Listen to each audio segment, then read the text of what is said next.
Toi, quand tu as appris que tu étais nommé aux Energy Music Awards de la révélation masculine francophone de l'année, ouais! Comme ça, j'ai crié vraiment comme un gosse. Et comme un buffle. Je l'ai éclaté. Ow!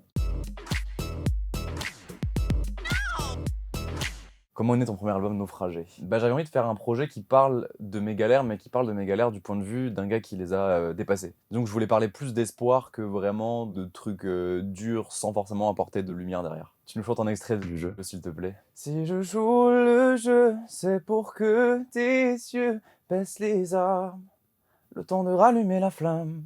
Si je joue le jeu, c'est pour que tes yeux sèchent leurs larmes.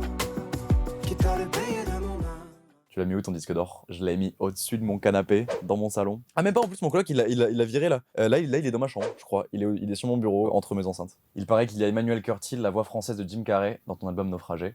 Ouais, je suis très fier de ça. Et c'était plus par rapport à Simba que notre choix c'est de se tourner vers lui. Vu qu'il y a pas mal de références à mon père et que moi je m'identifiais beaucoup à Simba quand j'étais petit, je trouvais ça cool d'avoir la voix de Simba sur mon projet.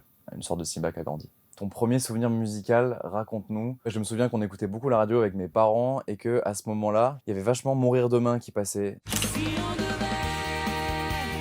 mourir demain.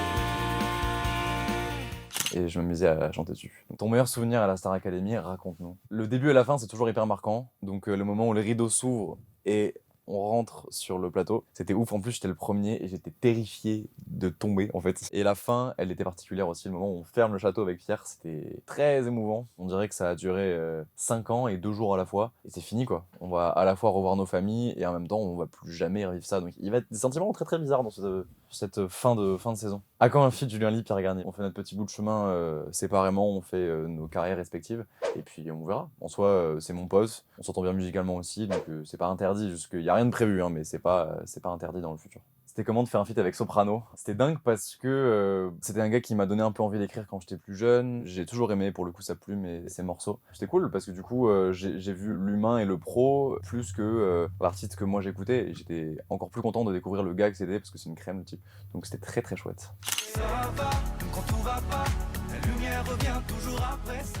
La chose improbable à savoir sur Julien Lib, je bouffe une 30aine d'œufs par semaine, à peu près, tout le temps, de toutes les sortes. Si je joue le jeu, c'est pour... Ils sont trop durs à faire les cœurs chez vous. Bon bah vous aurez un cœur pété.